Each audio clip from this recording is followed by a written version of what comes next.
네. 추가 이슈인데 문제 해결 방안은 같이 얘기 나눠보면 될 것 같고요.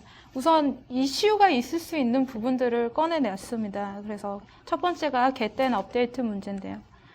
한번 코드를 먼저 볼게요.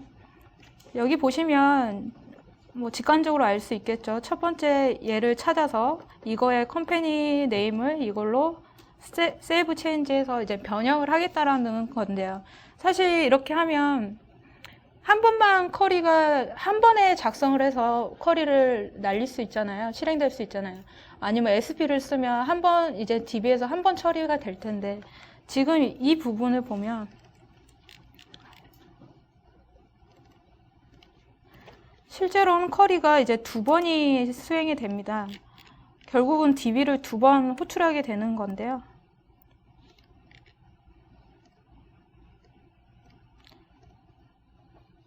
우선 찾아오는 쿼리가 작성이 되고 그 다음에 업데이트 되는 쿼리가 이제 출력되는 걸 볼 수 있습니다.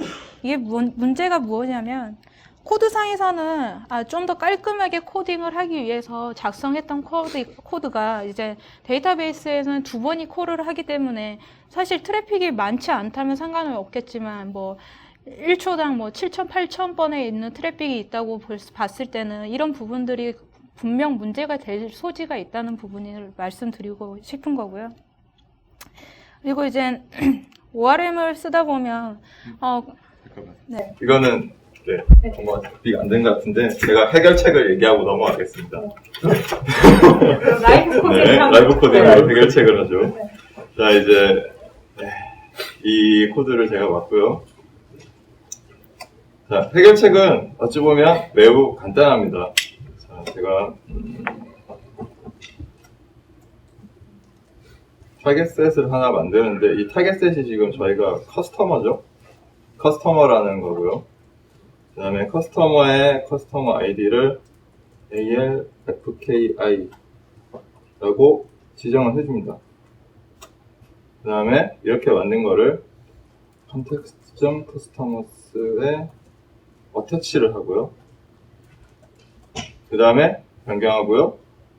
업데이트를 열립니다. 그래서 실행을 한번, 잠깐만요. 네, 지금은 저희가 같은 값을 줬기 때문에 변경이 안 된 거고요. 네, 여기 있구나. 네, 이제 보다시피 셀렉트가 없이 위에 셀렉트 네, 없이 한 번만 이제 날라가는 겁니다. 그래서 이 방법을 사용할 때는, 그러니까 이런 형태를 사용하는 거를 그 엔티티 프레임워크에서는 스터브 오브젝트를 사용한다고 그러는데 제한 조건이 어태치를 하기 위해서는 키를 알고 있어야 됩니다. 키에 해당하는 값들. 그래서 키에 해당하는 값만 붙여서 어태치를 한 다음에 재미난 거는 그 이후에 변경하는 프로퍼티만 업데이트 문에 추가가 됩니다. 어태치를 하고 난다. 근데 순서를 헷갈리시면 안 될 게 만약에 변경을 하고 어태치를 하면 업데이트가 안 됩니다. 그래서 어태치를 하고 난 다음에 변경하지 않아요. 근데 대신에 이제 코딩상으로는 좀 마음에 안 들죠. 좀 더 들어가게 되는 거죠. 네. 코드는 다릅니다. 네. 그 다음에 이제 ORM을 쓰다 보면 이제 사실은 제너레이션 되는 코드가 있기 때문에 개발자 입장에서는 그냥 그걸 쓰면 안 될까라는 이렇게 마음을 좀 가질 수 있을 것 같은데 이제 또 DBA 입장에서 무조건 SP를 써야 된다 하면 그럼 과연 어떻게 처리를 해야 되는가에 대해서 살펴보겠습니다. 우선 시간 관계상 뭐 데모는 다 준비를 했지만 이제 EF만 간략히 보겠습니다.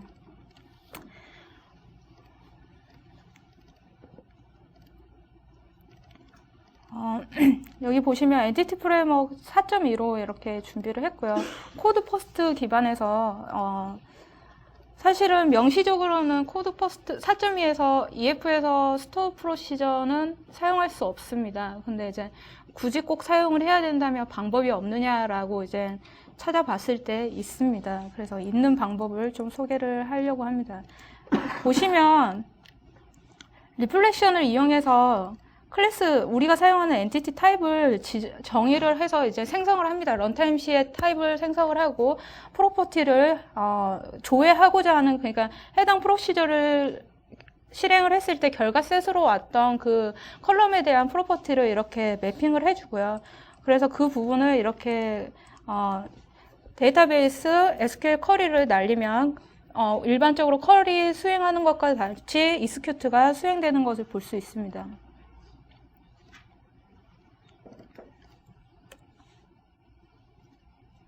지금 수행돼서 결과가 이제 출력이 됐는데요.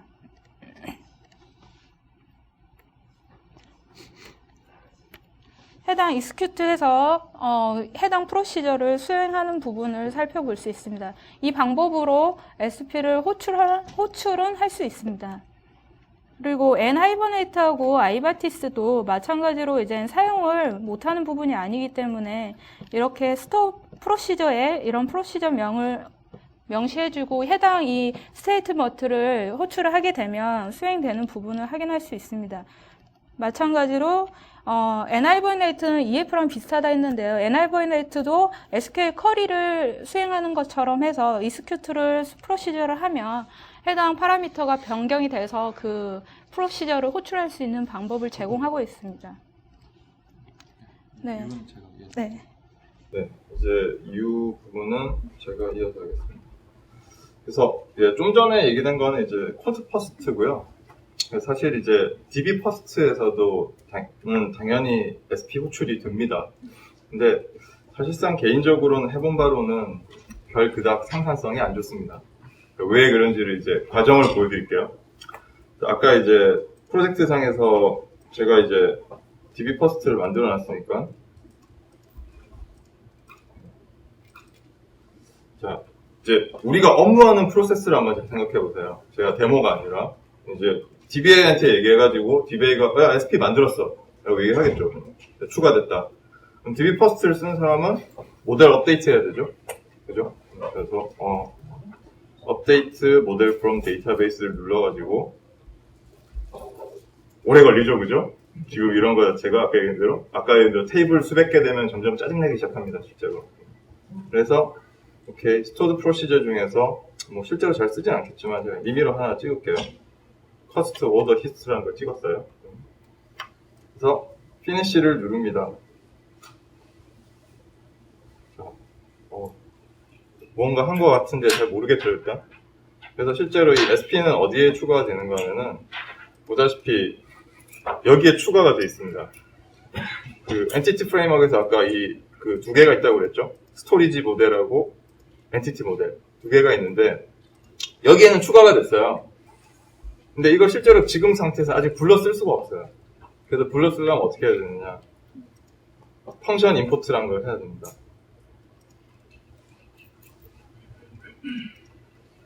그래서 여기 add function import 라는 걸 눌러가지고 자 어쩌니 저쩌니 지금 모르는데 자 이건 이제 EF가 제공한 툴 중에 하나 기능 중에 하나인데요. 이 SP가 리턴한 타입이 뭘까? 모르죠, 그죠? 컬럼 타입을. 그래서 친절하게 밑에 있는 get column information이라는 걸 누르면 집어왔습니다. 그죠? 그래서 이 내용을 실제로 지금은 두 개를 리턴하잖아요, 그죠? 타입을. 데이터를 위에 보면 리턴하는 타입이 스칼라 타입이 있고 컴플렉스가 있고 엔티티가 있단 말이죠. 근데 스칼라라는 건 알다시피 값 하나밖에 못 받습니다. 만약 이 경우에 프로덕트 네임을 받겠죠. 첫 번째 파라미터는.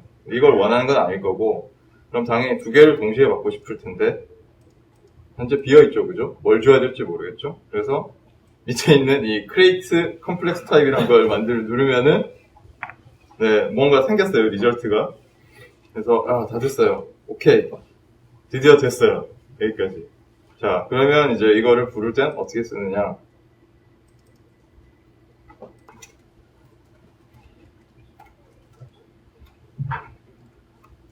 아시겠죠? SP 명에 맞는 펑션이 생겼습니다. KI 누르면 저 커스트 아까 저희가 만든 컴플렉스 타입 있죠? 걔로 리턴을 하는 겁니다. 근데 지금까지 제가 걸린 시간 하고 그 다음에 그냥 일반적인 우리가 알고 있는 손으로 그냥 SP 호출하는 거 있잖아요. 뭐가 빠를까요에 대해서는 잘 한번 생각해보세요. 이게 SP 얘기였고요. 자, 이제 시간이 많이 간 거로 빨리빨리 가겠습니다. 자, 첫 번째 가장 중요한 쿼리 수행 시점입니다. 자, 이걸 보면 이거는 이제 가능한 한 기존에 만들어진 예제를 쓰겠습니다. 쿼리가 무지하게 많죠? 보면은 자, 뭐 대충 내용을 보시면 프로덕트에서 카테고리 1번 집어와가지고 그 중에서 디스컨티뉴어 폴스인 애를 골라가지고 프로덕트 네임이 다시 C로 시작한 애를 고른 다음에 보니까 카테고리 테이블하고 조인해가지고 어떻게 한 다음에 결과를 2개만 들고 와라는 콜이죠, 그죠? 자, 이 코드를 실행을 하면은 DB의 쿼리가 몇 번 날라갈까요? 자, 정답입니다. 빵번입니다. 자, 실제로 볼게요. B였습니다. 신기하죠? 그죠? 아닙니다. 제가 뭐 숨긴 것도 아니고, 왜 이런 일이 벌어지는지를 보면, 이제 어렵죠? 보면. 사실 이게 EF나 ORM을 쓰실 때 가장 난해한 부분 중에 하나예요. 도대체 쿼리가 언제 날아가느냐? 보면. 자, 여기서 왜 쿼리가 안 날아가는가 하면은, 저는 쿼리를 작성은 했어요. 근데 얘기했듯이 이거는 이 세 개는 ORM이죠. 그죠? ORM이라는 거는 결과적으로 리절트 셋은 오브젝트로 표현이 돼야 되죠. 그죠? 제가 쿼리를 정의하긴 했는데 어디 오브젝트를 받았나요?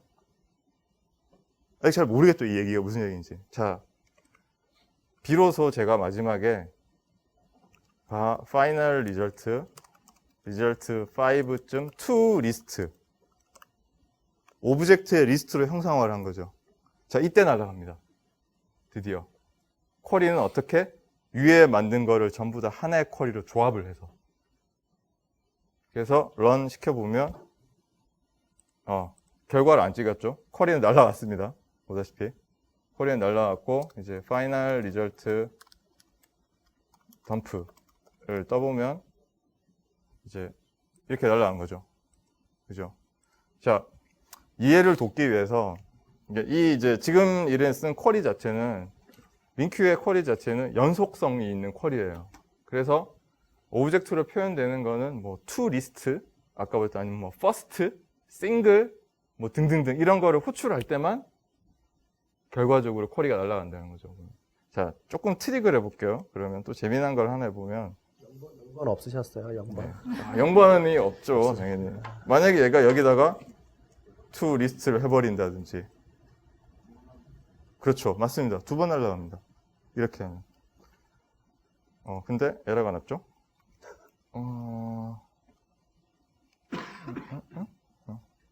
네. 자, 쿼리 2번, 자, 여기서 하고 지금 제가 한 번만 날라오고 리절트 5는 아직 안 찍었죠? 그죠?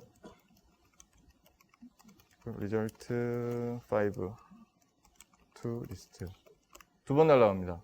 이렇게 하면 한 번, 2번 그죠? 보면. 그래서 오묘한 세계죠. 보면은. 근데 이제 이 점에 생각해 볼 거는 지금 제가 위에 작성한 쿼리를 하나의 쿼리로 만들어 볼게요. 우리가 알고 있는 실제로 DB로도 하나로 날아가는데 링큐로도 하나의 쿼리로도 만들어 볼게요. 빡셉니다 이거. 의도적으로 저렇게 할 수도 있겠군요. 네, 왜냐하면 가독성이 더 좋으니까.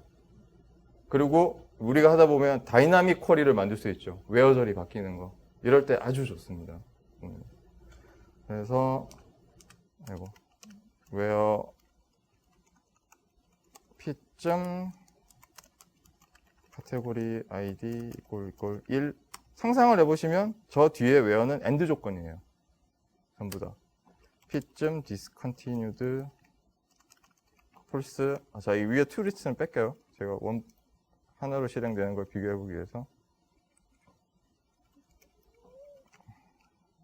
이제 귀찮아졌기 때문에 카피를 하겠습니다. 이렇게 하고 중간에 조인문이 들어가죠. 그대로 들고 오겠습니다. 그 다음에 마지막 셀렉트문 들고 오고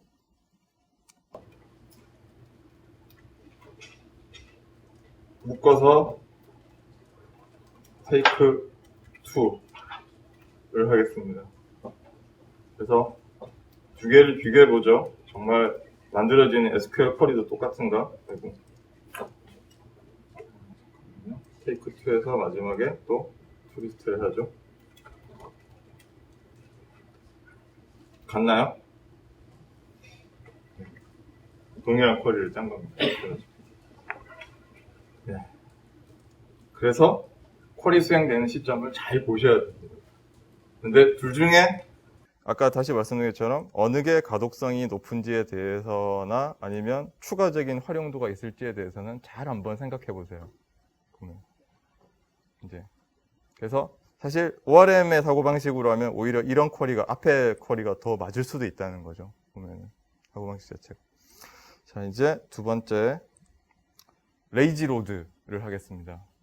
그 이제 ORM에서 대표적인 것 중에 하나가 레이지 로드라는 기능이 있는데요. 자, 이 쿼리를 한번 보세요. 자, 프로그래밍적으로 별로 어렵지 않은 겁니다. 예를 들어서 자, 오더를 갖고 온다면 루프를 돌면서 오더 아이디하고 오더 데이트를 찍고 그 다음에 오더 같은 경우는 밑에 오더 디테일이 있겠죠? 그죠? 릴레이션 관계이기 때문에 오더쯤 오더 디테일로 하면 접근할 수 있어요. 그렇게 해서 디테일에 다시 프로덕트로 가가지고 프로덕트 네임하고 디테일에 퀀터티를 찍는 거예요. 보면은 그죠? 코드 나름 깔끔하지 않습니까? 그죠? 자, 실행을 시켜볼게요. 그럴싸하게 나왔어요. 그죠? 제가 열심히 프린트를 했으니까. 그죠? 잘 만들었죠, 보면. 자, 여기서 SQL 쪽을 찍어보면 악소리가 나기 시작합니다. 쿼리가 몇 번 날라갔을까요?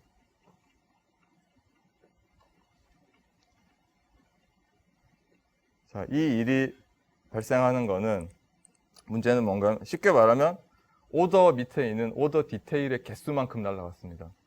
개수가. 왜 이런 문제가 발생하느냐? 자, 아까 쿼리 수행 시점이라고 얘기를 드렸죠. 그죠? 쿼리 수행 시점. 제일 첫 번째 쿼리를 찾아볼게요. 제일 첫 번째 쿼리가 이거죠. 보니까 이게 날라간 겁니다. 그죠?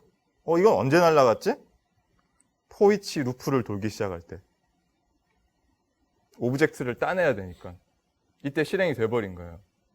근데 오더 밑에 있는 오더 디테일이라는 애는 아직까지 안 온 거죠. 그죠? 그래서 여기서 오더 디테일을 다시 또 포이치로 접근하는 순간 그때 날아가는 겁니다. 계속 쿼리가. 그래서 루프를 도니까 n번 날아가는 거죠. 보면은.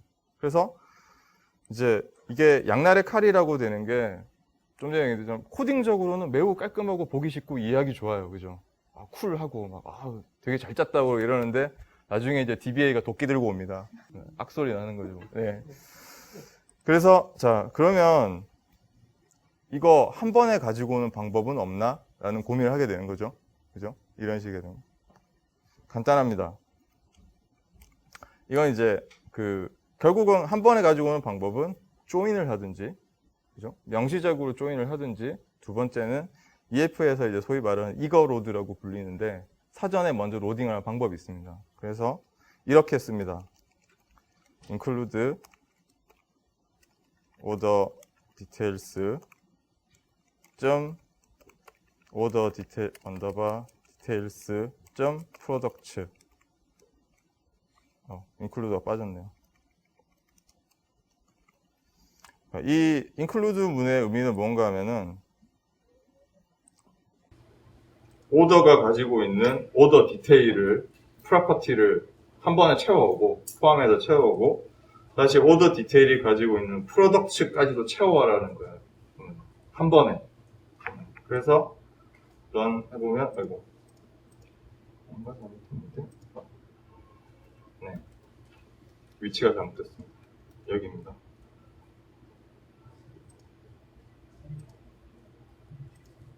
세미콜론이 빠졌죠. 네, 쿼리가 돌았고 쿼리가 좀 길긴 한데 어쨌든 쿼리는 한 번에 날아간 거죠. 보다시피. 그래서 당연히 뭐 성능적으로나 이런 거 볼 때 비교가 안 되겠죠. 이렇게 볼 때. 여기는 쿼리만 봐. 네. 근데 뭐 물론 쿼리는 마음에 안 듭니다. 사실. 그러니까 사실 이 include 쿼리는 좀 극단적인 방법이에요. 사실은 별로 권장하진 않습니다. 개인적으로 보면. 그래서 당연히 세세한 걸 컨트롤하려면 직접 조인문을 구현하는 게 낫고요. 근데 이렇게 쓸 수도 있다는 거를 그냥 예제로 보여드린 거고요. 자, 이제 다음 거. 자, 이거는 이제 다음번 DB 쿼리 대 인메모리 쿼리라는 건데요. 이건 사실 저희 김정선 님이 저한테 숙제로 주셨어요. 네. 제가 옆에 거 하나 할게요.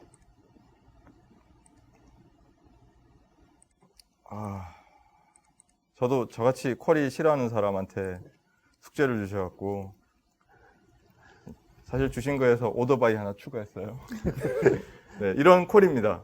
보면은 뭐 내용은 보시다시피 막 프로덕트에서 유닛 프라이스 에버리지 값을 구해가지고 걔를 크로스 조인 한 다음에 에버리지 찍고 유닛 프라이스에서 에버리지 뺀 값을 diff로 해가지고 이렇게 찍으라는 거죠, 보면은. 그죠? 그래서 이런 쿼리를 주셨는데 제가 이제 던지셨더라고요. 이걸 링큐로 어떻게 짜냐. 또 가오가 있지, 짜야죠. 그래서 이제 사실은 버전이 여러 개 있습니다. 왜냐? 다양한 시도가 있다는 것을 보여드리기 위해서. 첫 번째 방법. 자, 간단하죠? 평균값 먼저 갖고 옵니다. 그 다음에 평균값 가지고 에버리지 이렇게 계산하고 집어넣어가지고 그냥 마이너스 해가지고 이렇게 찍어 옵니다. 이해하기 가장 쉽죠? 단점, 쿼리 2번 날라갑니다. 예상하시다시피. 그래서 돌려볼게요. 예, 결과는 나왔고 쿼리가 2번 날라가는 게 기분이 나쁘죠. 보면은 일단. 그래서 사실 그냥 이 정도에서 오케이 되면 그냥 넘어가는 거예요, 솔직히. 그냥 DBA가 뭐라고 안 한다. 그러면 그냥 넘어가는 거예요. 어찌 보면. 자, 이제 다음 방법. 이제 DBA가 기절할 방법이죠. 이렇게 셀렉트 안에다가 에버리지 프로덕트로 다시 네스티드 콜을 넣습니다. 보면은. 제가 저런 거 좋아합니다. 네, 이렇게 하면 이런 쿼리가 날아갑니다. 그래서 뭐 쿼리 아시는 분들은 아시겠지만 이거 성능 어떻게 되겠다 대충 예상되시죠, 보면은. 좀 안 좋겠다. 그래서 자, 그러면 좀 정석적으로 해결하자 라고 할 수 있는 방법에 링크에서 이렇게 let이라는 키워드를 사용하는 방법이 있어요, 보면. 그래서 짠 사용하면 아까 거랑 이제 거의 비스무리합니다. 주신 거랑 거의 쿼리가 보면 조금 모양은 다르지만. 자, 근데 문제는 이제 사실 이거는 이후에 원래 할 얘기지만은 이제 왜 굳이 엔티티 프레임워크를 썼느냐. 오늘 이제 막 들어보면 ORM 뭐야? 뭐 이렇게 문제도 많고 후지잖아요. 후진 같은 느낌도 좀 들잖아요. 그럼 당연히 ORM을 쓰면, 저는 솔직히 ORM을 쓰면 잘만 디자인하면 DBSP를 쓰는 것보다 더 빠르게 만들 수 있어요. 지금 이제 좀 이따 보여드릴 건 그 얘기를 증명을 합니다. 물론 증명할 겁니다. 자, 성능을 빠르게 만드는 방법 간단하죠. 일단 첫 번째, DB 서버의 부하를 줄인다. 그러면 DB 쪽에 날아가는 쿼리를 최대한 심플하게 만들자. 그 다음에 그 부하를 애플리케이션 서버 쪽으로 떠넘기자라는 게 될 수 있겠죠. 보면. 왜냐, 애플리케이션 서버는 로드 밸런싱으로 늘려버리면 그만이니까. 보면. 훨씬 더 성능을 좋게 만들 수 있는 게 기본적으로. 자, 그러면 어떻게 하느냐? 3번이 갑니다. 3번 대신에 이제 여기서부터는 코드가 조금씩 이해하기 어려워지십니다. 보면. 잘 보세요. 자, 첫 번째 리절트. 그냥 프로덕트 네이머 유닛 프라이스를 긁었어요. 근데 to 리스트를 했죠. 얘기는 이 시점에 쿼리가 날아간 겁니다. 그죠? 자, 이제 문제의 출발. 왜 에버리지를 굳이 DB 함수로 구해야 되지? 그죠? 보면은 생각해 보시면은 그냥 결과값 어차피 위에서 프로덕트 네임하고 유닛 프라이스를 긁어 오니까 얘 가지고 인메모리 쿼리를 돌리면 되잖아요. 애플리케이션 서버상에서. 그죠? 그 다음에 아까 얘기한 값 찍는 거 중에서 이런 거 디프 연산, 유닛 프라이스의 에버리지 유닛 프라이스 빼는 거 있잖아요. 이런 거 계산하는 거 산술식. 이걸 왜 굳이 DB에서 하냐고요. 그죠? 그래서 튜닝을 했습니다. 제가 튜닝한 쿼리는 처음에 프로덕트 네임하고 유닛 프라이스만 달랑 들고 오고 이 다음부터 모든 과정, 오더바이까지 포함한 모든 과정은 애플리케이션 서버의 메모리상에서 일어납니다. 그러면 결론. run. 자, 결과는 똑같죠? 근데 자릿수 문제 때문에 자릿수가 더 많이 찍히긴 했어요. 근데 DB에 날아가는 쿼리는 가장 심플하죠. 그래서 이런 방식을 활용하시면은 인메모리 쿼리를 통해서 DB 서버 부하를 오히려 떨구면서 동일한 역할을 할 수 있어요. 근데 어렵죠. 다만 이렇게 하기에는. 네, ORM의 또 문제 중에 하나, 다중 데이터베이스 문제가 있습니다. 만약에 DB가 하나가 아니라 여러 개를 쓰는 경우에 해결이 되냐. 제가 알기로는 안 됩니다. 이건 EF뿐만 아니라 NI버네이트도 안 됩니다. 그래서 그런데 써야 돼요. 깔으면 까야죠. 어떻게 합니까? 그러고 그래서 대표 제가 이제 예제를 뭘로 할까 고민을 하다가 뭘 골랐는가 하면 사실 이런 거를 쓰는 경우는 드물긴 하겠지만 자 이제 노스윈드 DB에 카테고리 DB가 있는데 지금은 그냥 제가 이렇게 조인해서 갖고 와요. 근데 이제 뭐 회사의 이런저런 사정으로 카테고리 DB 테이블을 별도의 DB로 분리를 한대요. 분리를 해서 쪼개야 되는 상황이 생겼어요. 그래서 이제 제가 이제 노스윈드 CS라는 거는 한글 버전 DB입니다. 참고로. 그래서 똑같은 건데 이제 노스윈드 CS.dbo.categories 이런 풀 퀄리파이드 네임을 가지고 이제 쿼리를 날린 거죠. 그래서 한글로 바뀌었죠, 그죠? 동일한 건데. 자, 이걸 애플리케이션이 기존에 되고 있는데 고치랍니다. 이제 고쳐야죠. 해결해야죠. 그러면 이제 해결할 수 있는 어프로치는 크게 두 가지가 있는데 첫 번째 어프로치는 아까 조금 전에 예전에 언급했던 시노님을 사용하는 겁니다. 동의어를 사용하는 거예요. 처음에 create new 시노님을 만들고 제가 이름을 그냥 임의로 K 카테고리스라고 줄게요. 그래서 스키마는 DBO로 주고 DB는 노스윈드 CS 걸로 주고 테이블에 카테고리스를 줬어요. 그래서 시노님을 만들었고 자 이제 그럼 어떻게 쓰느냐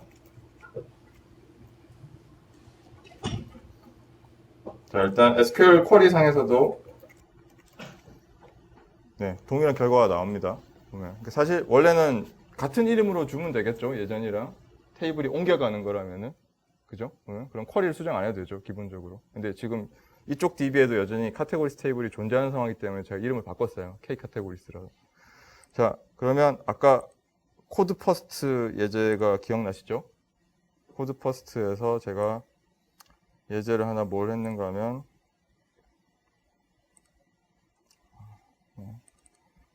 이거 있었습니다. 카테고리스. 근데 이제 시노님을 바꿔야 되죠? 원격에 있는 거를 써야 돼요. 간단합니다. 테이블 K 카테고리스. 좀 전에 만든 시노님으로 바꿔줘 버리는 거죠. 이것만 하면 나머지 애플리케이션 코드는 전혀 안 고치셔도 됩니다. 첫 번째 어프로치. 근데 DBA 분들이 시노님을 별 그닥 안 좋아하시는 분들이 많더라고요. 이건 뭐냐? 이러면서. 근데 그건 선택이죠. 네. 자, 이게 해결이 되면은 해피한 거고, 이렇게 해서 신호님이 오케이 되면 상관이 없는 거고, 근데 만약에 우리는 회사에서 신호님이 도저히 오케이가 안 된다.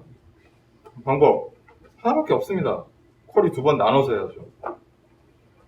원격 조인을 못 쓴다고 가정하면 쿼리를 2번 나누는 수밖에 없습니다. 그래서 각각 따로 만들어가지고 이쪽에 한번 날리고 이쪽에 한번 날리고 데이터를 가지고 오신 다음에 대신에 엔티티 프레임워크의 장점은 두 개를 메모리상에서 갖고 온 다음에 메모리상에서 조인을 할 수 있다는 것이 장점이 되겠죠. 그래서 거의 기존 코드를 별로 안 고치고도 가능하다는 장점이 있을 겁니다. 그래서 그런 방식으로 해결하셔도 되고, 그 다음에 아까 이제 설명드렸던 것처럼 사실 여기서 캐시 얘기가 나왔는데, 아까 카테고리 같이 자주 안 바뀌는 그런 테이블들 같은 경우에는 보통 이제 공통 DB의 뭐 코드 값, 뭐 이런 것들이 많이 내려가죠, 보면. 아니면 뭐 사용자 DB의 사용자 이름, 뭐 이런 거 갖고 오는 거. 그런 것 같은 경우에는 별로 많이 안 바뀐다면 캐시에 넣어놓고 활용하는 것도 얼마든지 좋은 방법입니다. 자, 이제 마지막 오늘의 하이라이트인데 이것만 붓다 가면 끝나겠죠, 이제. 자, EF에서 문제를 일으키는 쿼리를 찾기 그냥 방법이 없습니다. 솔직히 얘기해서 그냥 방법이 없습니다. 그래서 그리고 EF 자체가 트레이스를 하기 용이한 구조를 제공하지 않습니다. 유감스럽게도. 그래서 어떻게 하면 되느냐? 아까 엔티티 프레임워크 구조 기억나시죠? 뭐 중간에 엔티티 클라이언트 뭐 어쩌니 있고 막 밑에 다시 프로바이더 있고 이러는데 중간에 프로바이더를 하나 가라로 껴놨습니다. 그래서 얘가 그 프로바이더라는 게 쉽게 말하면 일반적인 그 코딩 하실 때 뭐 execute non-query, 뭐 execute reader 이런 거 날리는 거 있잖아요. 그거 커맨드 개체 같은 거를 확 가로채 버립니다. 그래서 하면 되죠. 이거는 만들어져 있는 예제를 보겠습니다. 그래서 이걸 어떻게 하느냐? 처음부터 다 코딩하려면 만들려면 무지하게 힘들겠죠.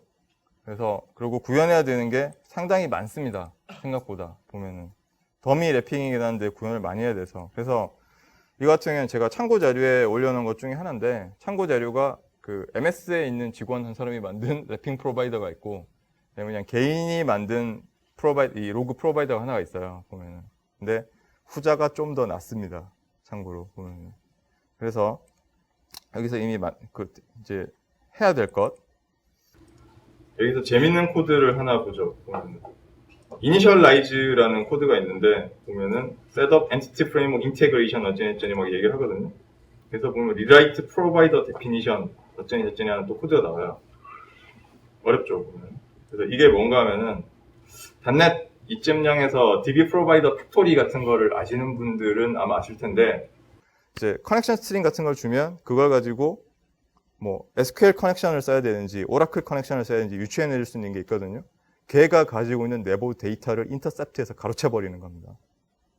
그래서 얘는 SQL 클라이언트 프로바이더를 달라고 그러는데 내가 만든 가라 프로바이더를 강제로 줘버리는 겁니다. 그래서 좀 고난이도 기법이죠. 그래서 이 친구가 잘 만들어 놨어요. 보면 참고로 보면 제가 별 노가다를 안 해도 되게 잘 만들어 놨고, 지금 현재 버전대로 우선 한번 실행을 해보겠습니다. 콘솔에서 이미 제가 이 로그4.net으로 찍게 예제가 되어 있고요. 그래서 아까 처음에 Entity Framework Extend Initialize라는 거를 부르면 아까 프로바이더 체인을 강제로 껴버리는 거를 수행을 하고요. 그 다음에 쿼리를 날리면 찍힙니다.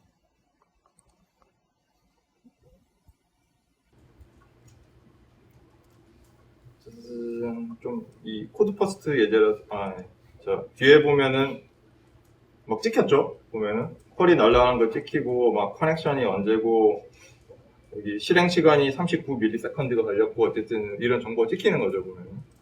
그래서 기본적인 틀은 뭐 77개 행을 가지고 왔다 등등까지 다 찍어요, 보면은. 여기까지는 좋아요. 근데 문제는 이제 이 친구가 만든 여기까지인 거고, 여기서 우리는 뭔가 더 추가를 해야 됩니다. 뭘 추가해야 되느냐? 우리가 쿼리를 쳐다봐야 되는 거는 이거 쿼리 실행되는 것보다 다 찍어볼 필요가 있어요? 그죠? 다 찍어볼 필요가 없죠? 두 번째, 그럼 저 쿼리가 있는데 이렇게 로고만 남았는데 도대체 이거 어디서 날라오는 거야를 무슨 수로 찾느냐는 거죠. 그래서 기법은 사실 다 설명을 할 수가 없어서 임시 기법만 제가 하나 설명해 놓은 거를 하겠는데, 이 친구가 만든 것 중에 보면 로그 커맨드라는 게 있어요. 그래서 이게 실제로 그 실행하는 SQL문을 찍는 건데, 네, 앞에다가 제가 끼워 넣습니다. 약간.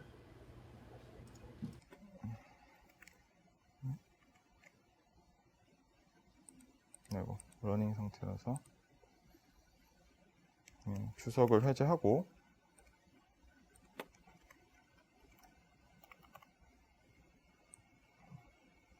네, 이 코드가 하는 역할은 그 스택 트레이스 정보를 얻어내 가지고 얘를 호출한 스택 덤프 메소드를 땁니다.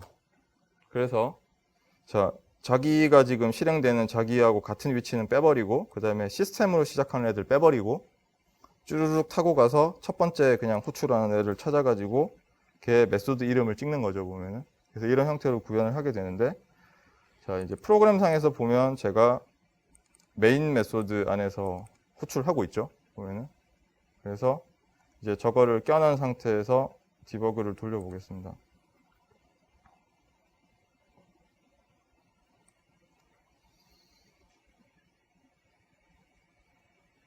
네, 보면 이렇게 call from northwind의 콘솔 애플리케이션의 프로그램의 메인에서 호출했다라는 정보를 알 수 있는 거죠, 보면.